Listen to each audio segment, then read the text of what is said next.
Okay, good morning, everyone.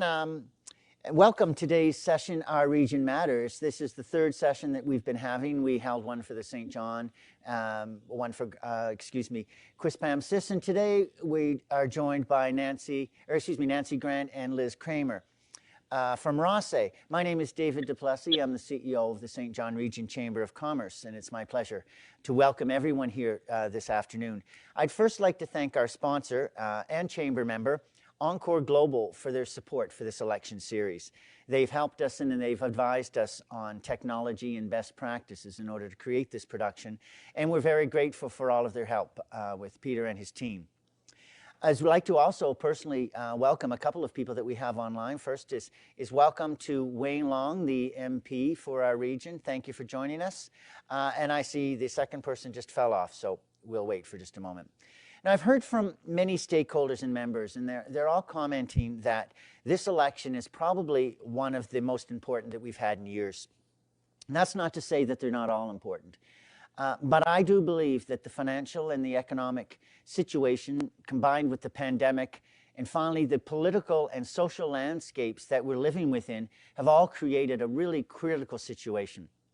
The decisions that the mayors and councils in our region will be making over the next few years will affect every single business and every person in our community, and may very well do so for generations to come. So this really is a critical time in our future.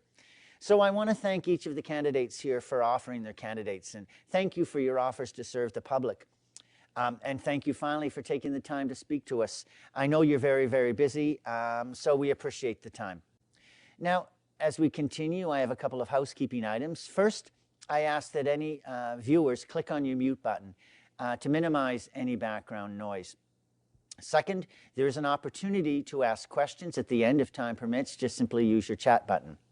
Now, speaking of questions, over the past few weeks, we have gathered questions and comments from a really wide number of members, citizens, and other stakeholders, and we've curated all of them. And without any editing, we've sent these questions to our candidates so that they're well aware of the areas upon which we will focus. And we've done this because we really want to be open with all of our candidates and with our members. We want this to be a conversational, non-confrontational dialogue about how we move our region forward. Again, if you have any questions, just simply submit them via the chat box. Now, our format for this morning will allow each of our candidates to present their vision and their plans for business and economic development of our region. As a business chamber of commerce, we are going to try to focus on the business and economic development issues. It'll then be followed by a selection of questions that we've received, and the candidates will be able to respond. So our two mayor candidates, again, running for Rothesay, Dr. Nancy Grant and Elizabeth Kramer. So in order to figure out which is the first person that is going to speak and present the vision, I'm going to draw the name out of the box, so I certainly can't see it. And the first person is Liz Kramer. So Liz, you're going to be up first. So I'm just first going to read your bio at first. Thank you. Liz has a certificate as a programmer and an analyst from CDI College in Montreal, and she's worked in that field for about 15 years. She started doing outside work in 2008 and realized that really did make her much, much happier. She doesn't have a business degree and used to sell pizza and used auto parts as well.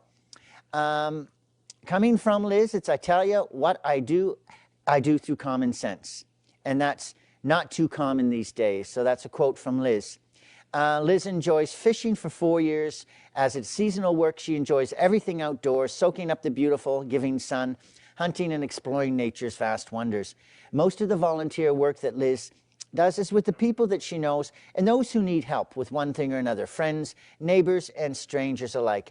Liz considers herself a problem solver, and that is her greatest skill. So over to you, Liz. Please tell us about your plans for growth and development for Rothesay. Well, thank you. I consider Rothesay to be pretty subpar when it comes to current development. There isn't very many ways that we can improve that. I think that the government, the current mayor and the others are doing a great job doing that. But what I do believe is that we need to switch our focus on more of a community level And I've actually had some things happen to me recently that have started me thinking about what is actually important. I thought about trying to get something together to say today. It's really difficult because I'm not going to talk about how I'm going to grow business. I'm going to talk about how we can band together as a community and really start supporting one another, because I feel like that is what's going to be important moving forward.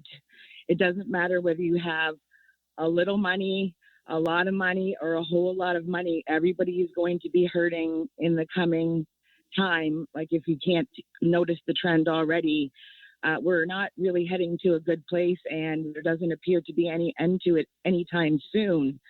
So I think our priorities are going to change focus from, how can we attract business, more like how we can save money on things is the focus.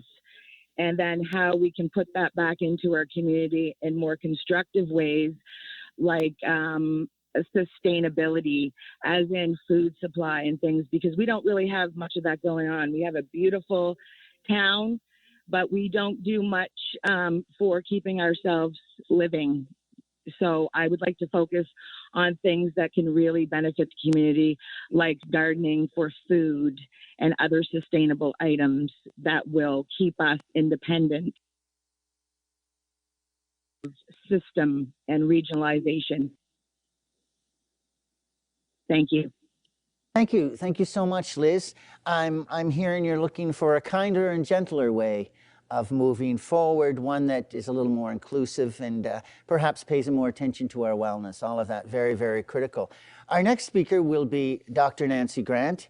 And Dr. Nancy Grant was first elected to the Rothesay Council in 2012 and served her first term on the council as deputy mayor. And she was elected mayor of Rothesay in 2016. Mayor Grant serves on the Personnel, Finance, Emergency Measures, and Nominating Committees, and she's currently the chair of the Fundy Regional Service Commission and represents Rothesay on numerous regional committees. Nancy is a longtime Rothesay resident and has been a volunteer with many organizations. In 2012, Nancy was awarded the Queen Elizabeth Diamond Jubilee Medal in recognition for her contribution to the community. Nancy and her husband, Dr. Stephen Berniak, raised their 2 children, both healthcare professionals in Rothesay, and they have 1 grandchild. They enjoy travel when time permits, and Nancy is an amateur musician and a member of the St. Mary's Band. So thank you, Nancy, over to you. Thank you, David. And the first thing I want to do actually is thank the Chamber for recognizing that we indeed are part of Greater Saint John by including the surrounding municipalities in this forum. So thank you for that. Well, my husband and I moved to Rothesay in 1979 with our 2-year-old son to take up our medical careers, practiced for many years, raised our kids here. I retired in 2011 and became deputy mayor in 2012. And during my deputy mayor years, I worked very hard on rail safety and emergency measures and became very aware of seniors issues. So in 2016, I was elected as mayor. I like the progress that the town has made in seniors issues, diversification of housing, development of our commercial corridor, and production of a new municipal plan. And so I want to continue and continue to engage with the citizens of Rothesay. So I have a platform that is Rothesay specific, but as you said, David, I want to focus on some things that we might be able to do for growth in Rothesay and the region. And right now, actually, the picture of Rothesay, we had an assessment base increase of 3.1% this year. We had an addition of about 400 citizens since 2016, and we have a stable tax rate. And I think important too, we provide a variety of safe quality of life neighborhoods to the regional mix. Commercially, we've welcomed a good number of new businesses. We have a very vibrant Main Street, which is near to self-sufficient, and we're continually trying to make our Main Street more pedestrian friendly. But our new municipal plan has some exciting things for business, just 2. There is a policy which will require new businesses to have their storefronts abut the road right of way. That will make things even better for pedestrians. And very exciting, for the first time, we have a policy that will allow commercial apartments or mixed usage in Rothesay. So residential above and commercial below. In housing, I think we have done a good job of diversifying over the past 5 years with dozens of new apartments and condos. We have a 55 unit subdivision just beginning at 55 lot subdivision just beginning at Sagamore Point. And we have an active development agreement for 115 units in central Rothesay. And again, our municipal plan, so exciting, it has nods to housing. Affordable housing is a very complex issue, but our new municipal plan does have incentives for affordable units. And I'm really hoping developers are going to take us up on this. I guess the other thing is age-friendly housing. And the new municipal plan has also incentives for age-friendly universal design units, and a couple of other things for aging in place. There's a policy that will allow secondary units, garden units in the backyards of appropriate sized lots. So seniors could be independent, but have family support. And something that I really like, cluster neighborhoods or pocket neighborhoods, which are small, independent, beautifully designed dwellings around a green space so people can live independently with community support. I guess the other thing about seniors is, what about when seniors can no longer be at home? We have no care facilities in Rothesay. We need one. There are community advocates for this, and I will do anything I can to facilitate a seniors facility in Rothesay. Future development, the municipal plan includes all of the principles of the Hillside Secondary Plan. And so that will allow opening up of the hillside lands. And over 30 years or so, we could see 1,100 new units. In terms of future development, there's something else that I find exciting, and that's a new recreation building for the Wells Recreation Park. And I'm hoping and thinking that that is going to take this jewel of a park to the next level, which is regional tourism. Speaking of tourism, we are not banning short-term rentals. We are going to allow them with regulation. And I guess one thing on my platform that I think is very important is actively welcoming newcomers. We need newcomers so badly, and we welcome them, and we are getting newcomers. I think we could probably do more to show them that we welcome them, and so that's on my platform. And I guess I will end my introduction with my always goals: continued fiscal responsibility, continued accountability, and continued cost-effective services, because I think these things are also important for growth. People like to know that their tax dollars are being, I think, well looked after. So thank you for this opportunity. Well, thank you very much, Nancy. In listening to opening comments, there's a number of areas that all could be priority for you to start on day one. So if you were to summarize the top two, on day one, when you hit it, what will be your top two priorities in terms of the initiatives that you want to drive forward and that you consider to be the most important for your area? Liz? Thank you.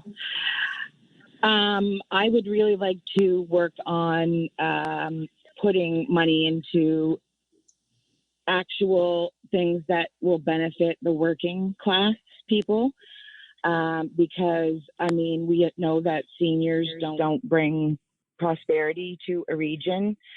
So I'd be more interested in helping, the working people get what they need and better use of their tax dollars. For example, trying to decrease the amount of money that the town pays for streetlights, for example. It's quite a big problem, and we should be able to work that out, given the fact that we receive funding from the provincial government. There should be some give and take on those things, because we're going to start to need to keep money in our own community, which is this next thing that we can't, there's going to be a problem with a supply in demand, it would appear, just based on the actions of late and all the restrictions that have been placed on people, rotational workers, and people who drive for a living. I don't think it's going to be business as usual. I think we're going to be struggling in areas that we pretend that we don't have to deal with in Rothesay.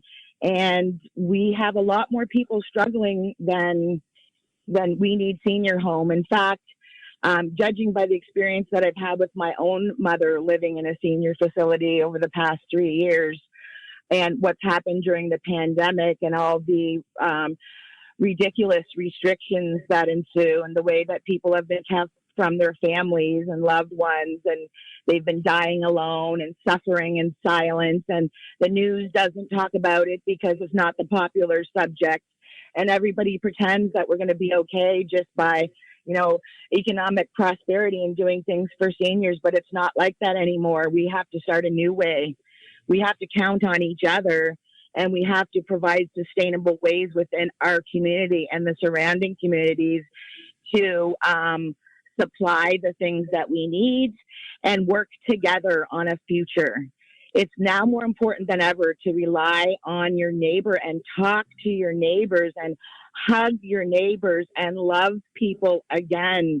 I can't tell you, this is the thing that's missing most in this world, is we're too busy focused on things that don't even matter. We have to get back to loving each other. We have to get back to talking and trusting one another. Because when hard times come, it's your neighbor who comes to the rescue, not the government. Thank you very much. Thank you, Liz. Thank you for your thoughts on that. Now, while we recognize that health is a provincial responsibility, given the situation that we're in now and some of the things that you've mentioned there, Liz, what would you do if you were elected in order to address this major health issue in our communities?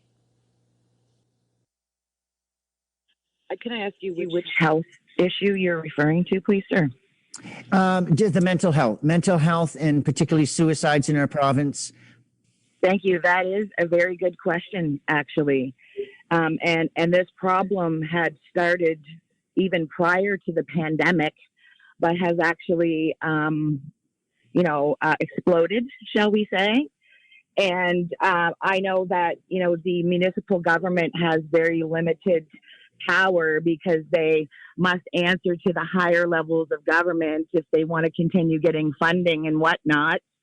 But we need to actually stop isolating people, stop telling them that they need to be apart, stop telling them that they can't go on vacation, stop telling them that they can't travel interprovincial.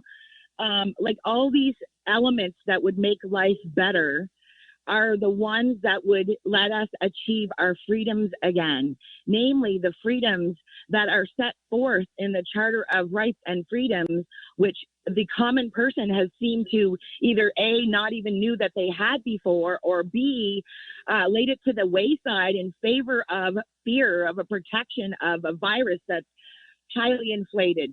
And so I think that the solution to the mental health crisis is letting people be together again. Stop making their health decisions for them. Let them have control. Let them do what is morally right and stay home with their sick when they're sick. And if they want to wear masks, they can do that. But for the people that don't want to be restricted in their breathing, especially coming into these months of hot weather, I, for one, don't plan on wearing a mask.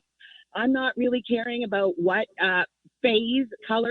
Hitting the time limit now, Liz, on the question, and we thank you.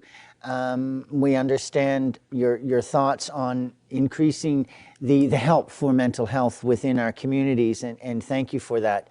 And Nancy, I hand it over to you now for your thoughts on recognizing that health is a provincial, but it's some of the challenges presented by that are prevalent in our communities. And what do you think that we could do to help address that, particularly with our youth? Well, could I go back to the first part of the question, which was what are two things that you would do right off at the get-go? because I think that's all tied in. And, you know, people have an impression of Rothesay that everybody's rich and we have no problems. We have the same problems that every other community does. We have mental health issues. We have poverty. We have low-income folks and children in poverty, and we have drugs. And so the first thing on my list of goals actually relates to the Rothesay Arena. We've had issues with the arena, as everybody knows. We've gone back and forth on new versus renovation, awaiting government money, provincial money, which has never come. But I think we all agree the arena is very important to us. We have about 700 or more apartments, many of them low-income folks, within walking distance of the arena, and 4 schools. And we all know that physical fitness is, very important in health, very important in poverty, and we need our arena. So we have had a bit of a stalemate over what to do with the arena. And one of my first goals is to actually achieve public input, public consultation into the future of the arena.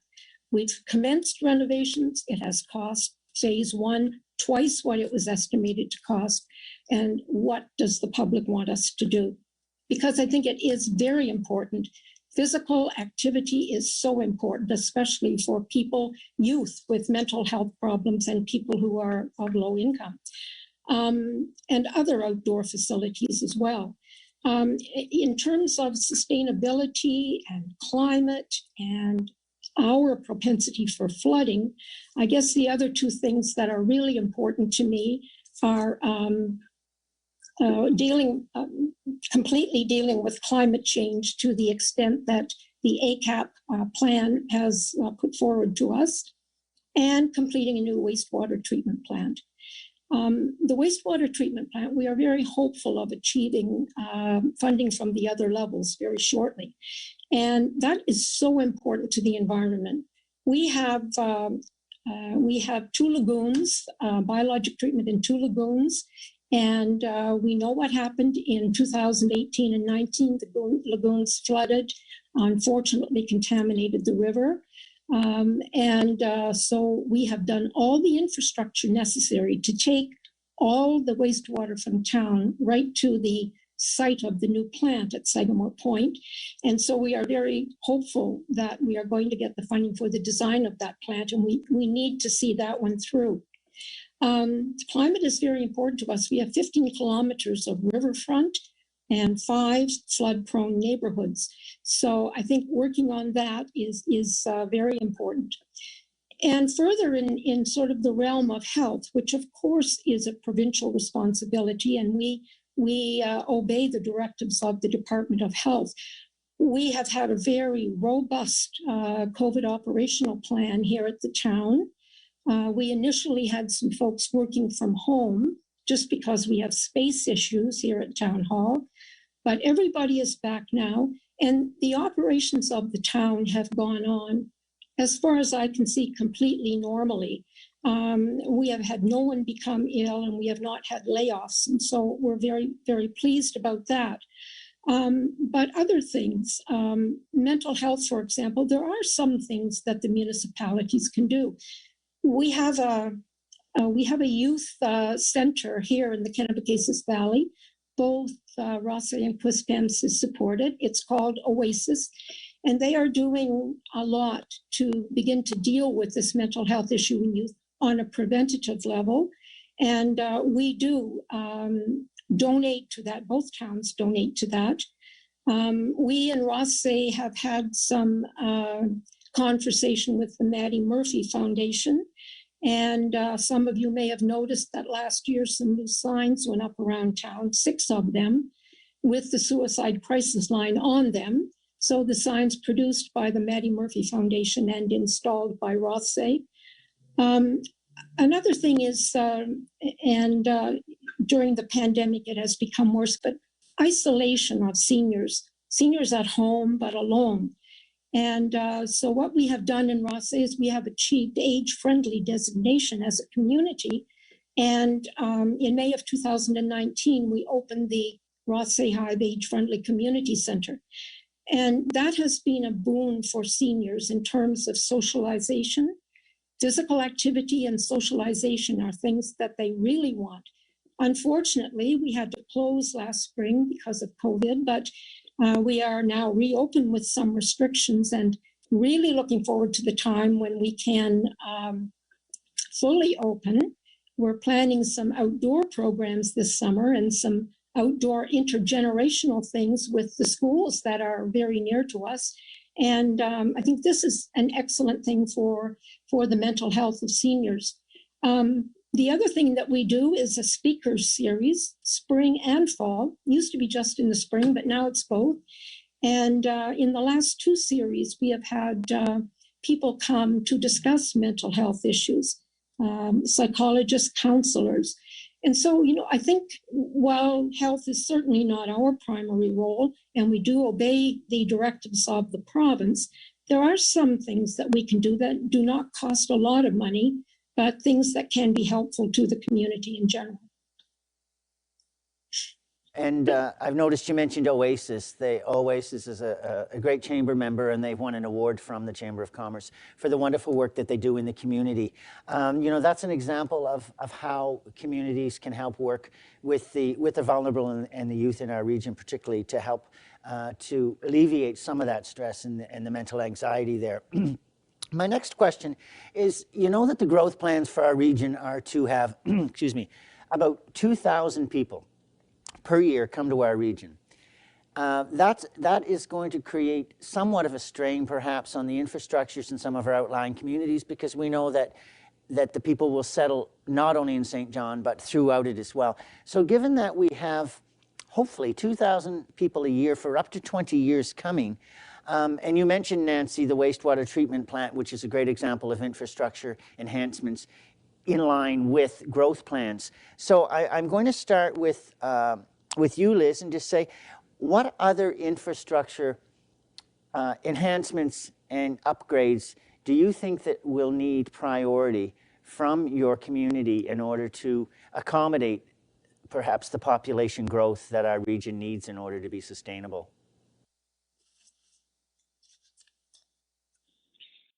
Thank you. I do see a lot of people coming from Ontario. They're looking to buy houses here. So, of course, that middle class will increase for a little while until the government decides to put full out restrictions, as in you can't move even to a separate province. You can't even drive to town, if you will, because literally that's the way that it's going here. Like, people think that they're going to get by on the COVID restrictions, but the government is going to just impose any kind of restrictions they want. And it was interesting that Nancy mentioned to obey, because what I had in mind was doing anything than obeying with the ridiculous unjustified emergency measures. The government has not provided any proof to say that there's even an emergency, let alone renewing it 55 times already. This is not good. And as far as the arena is concerned, we already paid too much and spent too much time on the arena questions, and it was already decided that it was going to be fixed. So I'm not sure why we're talking about the arena. And I would like to say that better mental health starts at home, not on the phone. We should be focusing on keeping families healthier, getting them what they need, supporting them, not through the phone, but through healthier family relations, ability to make money, enough money to pay for your housing and your food bill, because this is a really big issue coming up with people, which could really help if there was some more fortunate people, which there are a lot of more fortunate people in our community who could really contribute to making it better for everybody. And that's really where I see us going. Like, I know it sounds ridiculous because, for forever we're a profit-based society, but all that is changing. If we're to get through this nightmare, we're going to need to love one another and care about one another again. And that is the only thing that's going to get us through. As far as the Oasis, As far as I could tell, the last time I checked, which was in 2019, the request for $25,000 to help with Oasis was denied. I do believe that the mayor and council decided that they had already given enough to that. I don't know what they've been doing in the last year or so because I haven't been paying much attention because we're no longer allowed to attend the meetings. And as far as I could tell, you're not even allowed to speak at the meeting. I tried one time in the last year and I was given a if I can interrupt you for just a minute, Liz. To file. Hello? I'm just wondering if we can keep on track and focusing. You're raising some excellent points, about mental health, but if we can just focus and bring it back to a little bit more about some of the infrastructure investments that we're going to need in your community in order to accommodate the up to 2,000 people a year that were coming. And we know that mental health is a huge infrastructure. Issue. I think you need to cancel the emergency measures and let people make their own health decisions. If they want to stay home, let them stay home. We need economic, we need to put people back to their normal jobs again. We need to have everybody making the money that they used to make. That's what needs to happen, not under the current restrictions. The restrictions do not allow any economic growth whatsoever. Only more restrictions are to come from that. Thank you so much, Liz. Moving on, and Nancy, I apologize that when I asked a former question for your top two priorities, I moved on to the next one without giving you an opportunity. So I do apologize. So Nancy, over to you on what are your thoughts on how we can be ready if in fact we start to get these 2,000 people per year, as all of our growth plans are indicating we can, and the strain that places on infrastructure. And you've mentioned wastewater treatment facilities. Are there any others that are going to come and surface, Nancy, in your opinion? Well, I think housing. I think we're basically, if not in a housing crisis, we're almost there. So I think the pandemic has been good and bad for us. We have finally got noticed in other parts of the country and other countries, which is wonderful. But it has put a severe crunch in our housing market. It has driven rents up. It's driven housing prices up. So we are going to need more housing. And Rothesay is geographically a bit constrained. We haven't had a lot of land to develop. But now with our municipal plan and the secondary plan for the hillside lands, that is a game changer. And we do have room to open up. And as I said, even now we are starting a new 55-lot subdivision at Sagamore Point. And there is an active development agreement for 115 units in central Rothesay. So, that situation has changed quite quickly, and I'm very pleased about that. So water, municipal water is another thing. And so the hillside plan, there's already been some preparation for that. And those of you who know the Hillside Trail know that is built along the new water line, which goes just next to the highway, just into town next to the highway. And so that is going to be available to service the hillside lands. It's very difficult to bring municipal water up from the Rothesay Road. We'd have to have lift stations everywhere, but so that has been thought about. Roads, generally speaking, the Rothesay roads are kept in quite good condition. And something that we do every year as we're doing the budget, the first $2.5 to $2.7 million is allocated from operating to capital for routine things. And by that, I mean routine road care and fleet replacements. And so our roads are quite good, except the worst road in town is the Rothesay Road from the Saint John boundary to Riverside. And that is a provincially designated highway, and the province must help look after that. And we've been applying year upon year for designated highway funding to help to resurface that road. We were able to do the part from Riverside to Rothesay Corner because in 2016,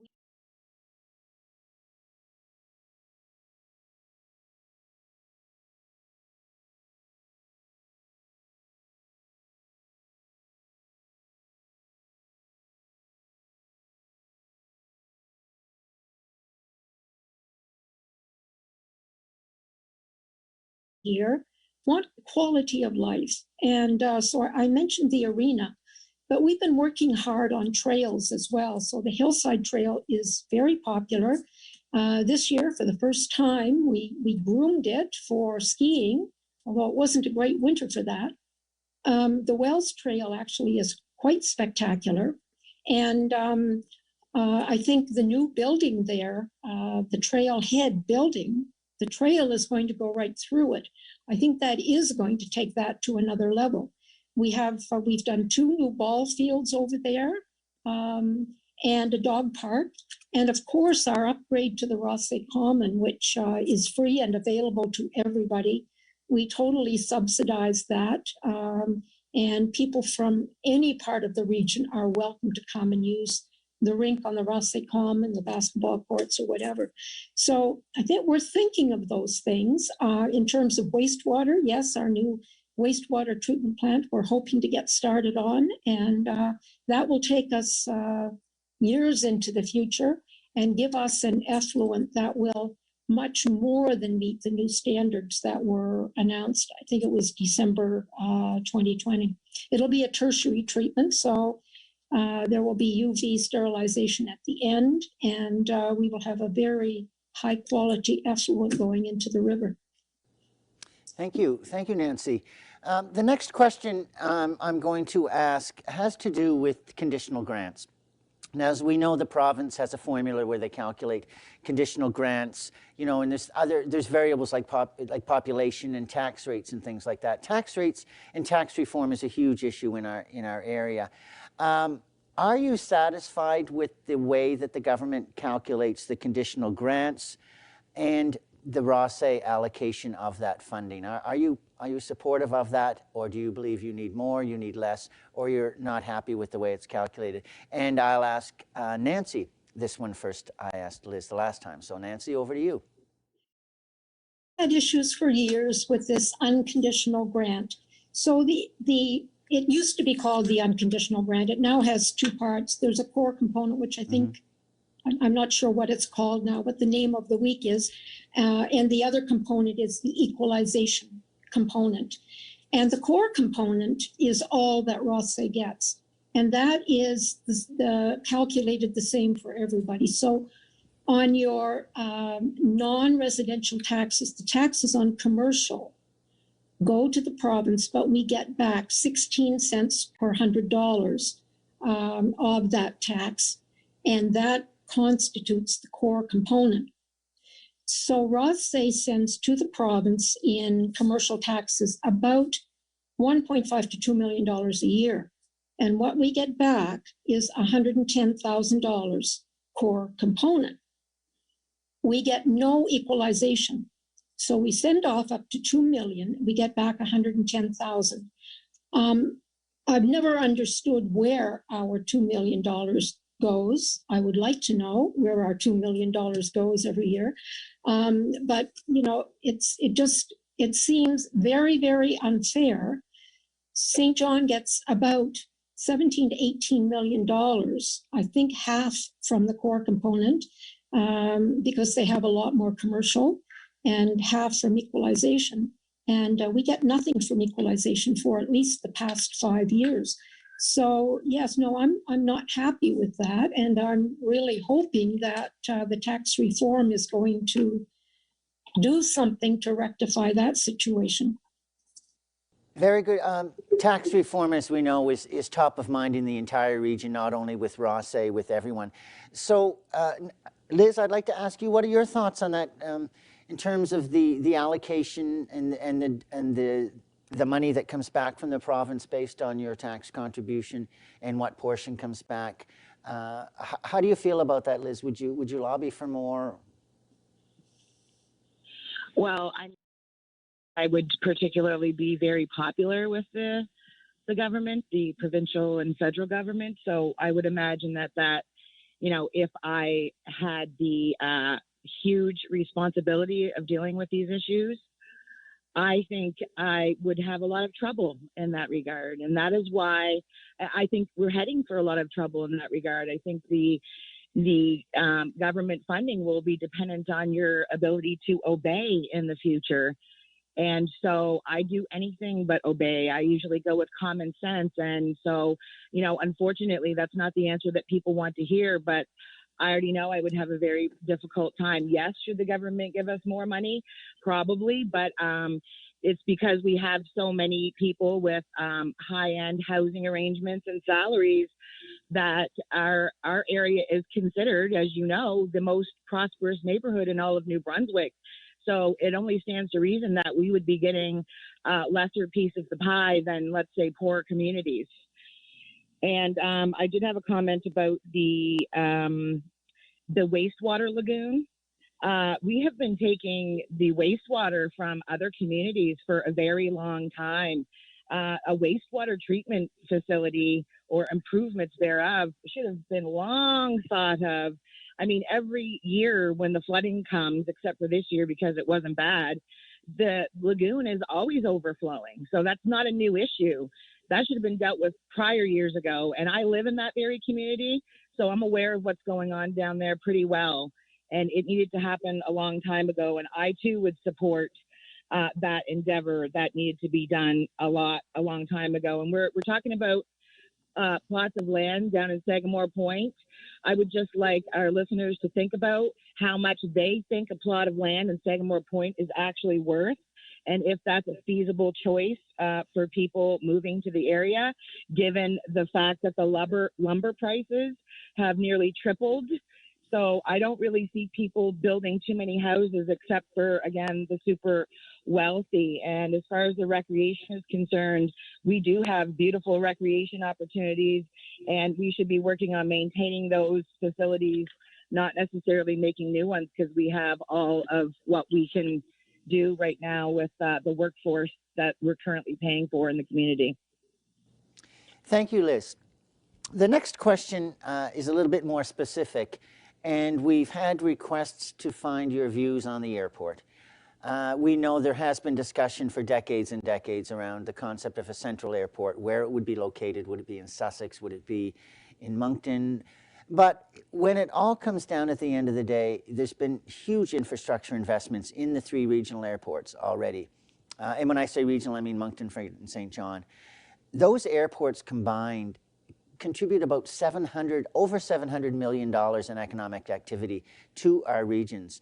And although there's probably a valid business case to have a central airport somewhere in the province and all of the business case issues that come with that. But that being said, has that ship sailed? Do we need to have the conversation about how the 3 regional airports are going to fit in with the overall transportation plan for the province? And would you support the continuation of our individual airports, or do you support the move to a more central airport? Nancy, this question first. I think I asked Liz the last one. Well, I certainly support an airport. We have global companies here, probably half a dozen of them. Business executives need easy access to transportation if they're going to maintain and grow their businesses. But beyond that, we have a port that is increasing its business, and the ships calling there. And we have increasing rail traffic now with both railways coming into the city. So I think, as part of an evolving transportation hub, we need this airport. And Rothesay Council has sent a letter in support of the Saint John Airport. I guess I tend to agree that that ship has sailed with the huge investments that have been made, even within the last few years, with the new runways and so on.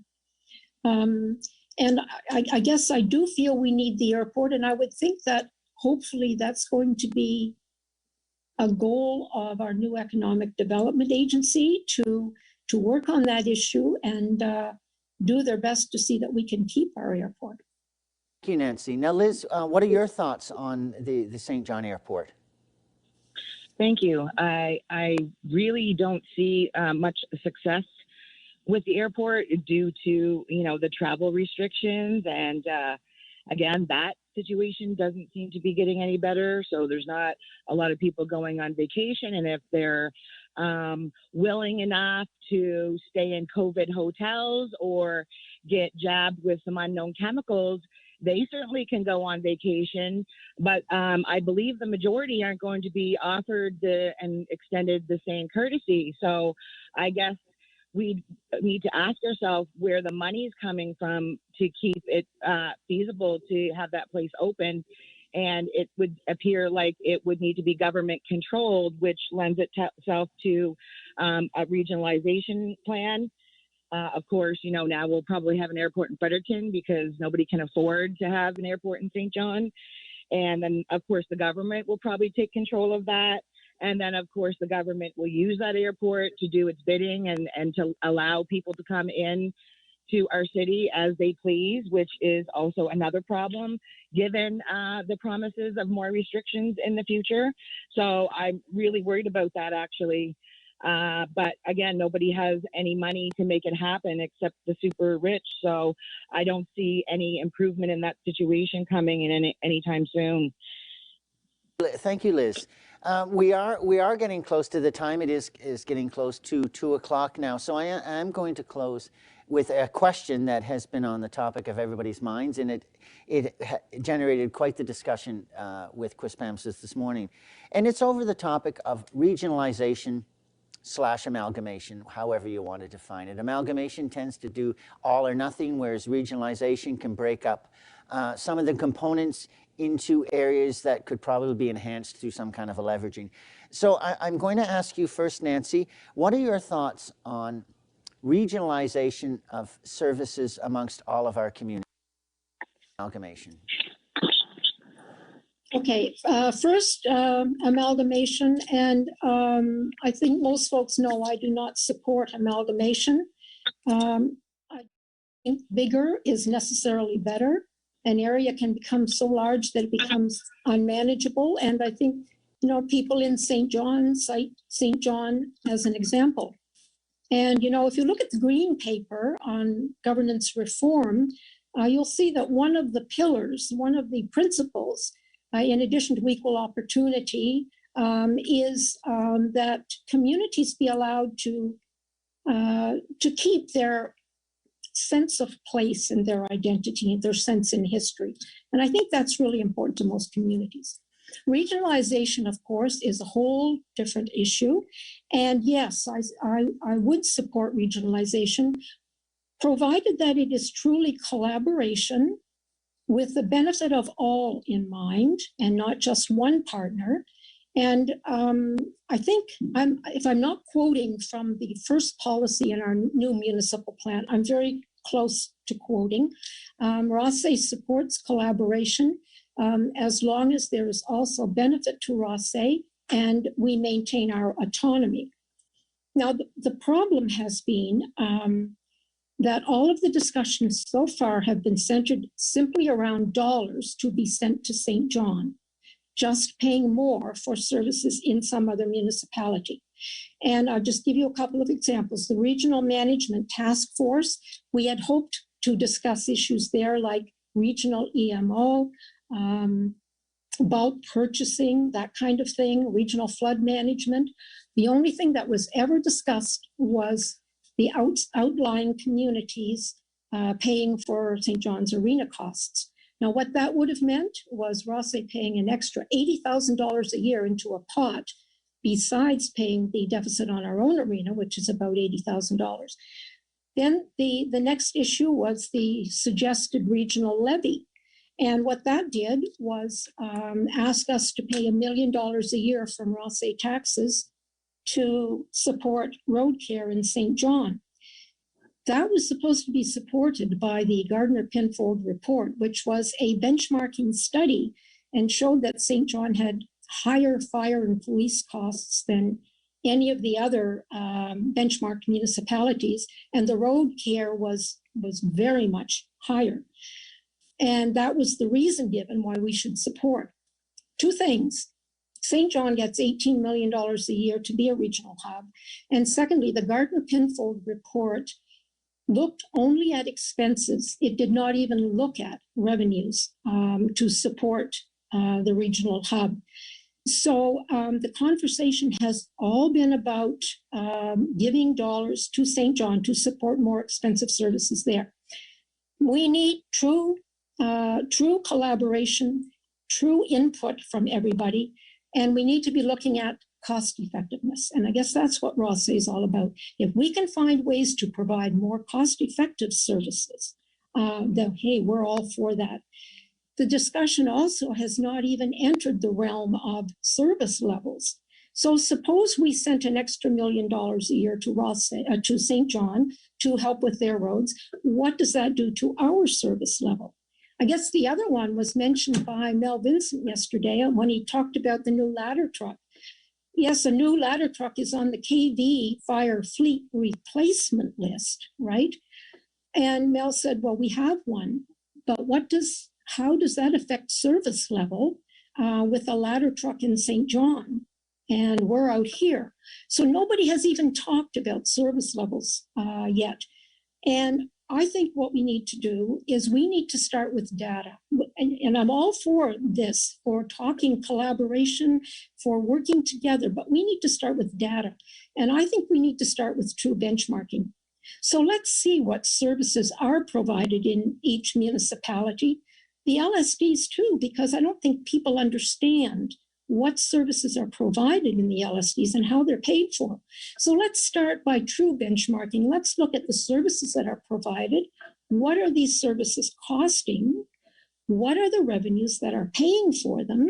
So is there revenue from the provincial or federal government? And what is the direct cost to taxpayers? And I think, if we get that kind of data, then I think we could make remarkable progress in proceeding down the road of cost effectiveness. And I'd like to see us, look regionally at things like flood control and EMO and, lots of things.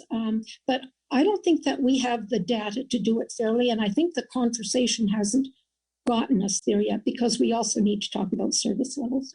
And just one further point before I move to Liz. Do you believe, given the current cast of players and the current attitudes, that we will be able to move forward with a constructive dialogue, or do you think we need to start a little bit over? That's really going to help is that Saint John is getting its costs under control. And, it may be time with new councils for a new conversation. I would hope that that's the case. Moving over to you, Liz, what are your thoughts on, regionalization and what services perhaps could benefit from synergies from one another?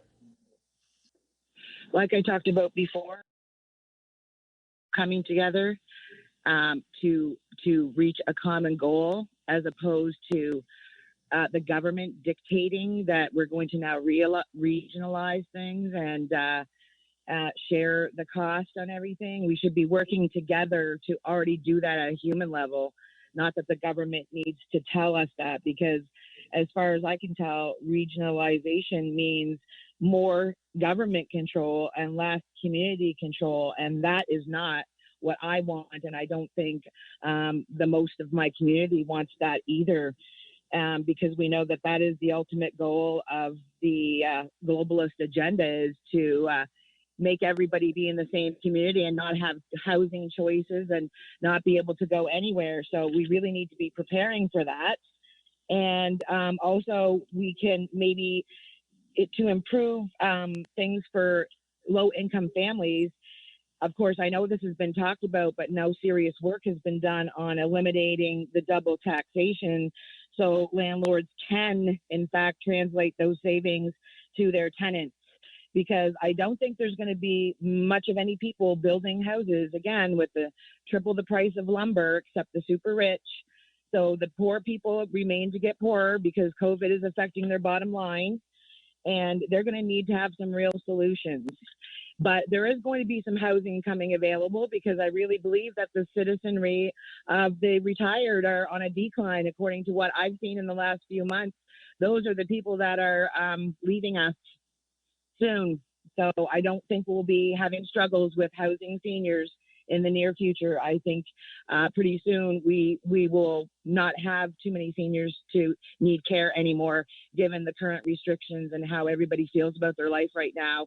And those are indeed the sources of the mental health issues that we are facing, not just in the youth, but in adults and seniors as well. And we need to put an end to this ridiculous, unjustified emergency and get back to life and loving one another. If I can just interrupt you for just a moment, and thank you for those comments. Again, we're getting a little bit of scope creep and a little movement, and you raised some valid points.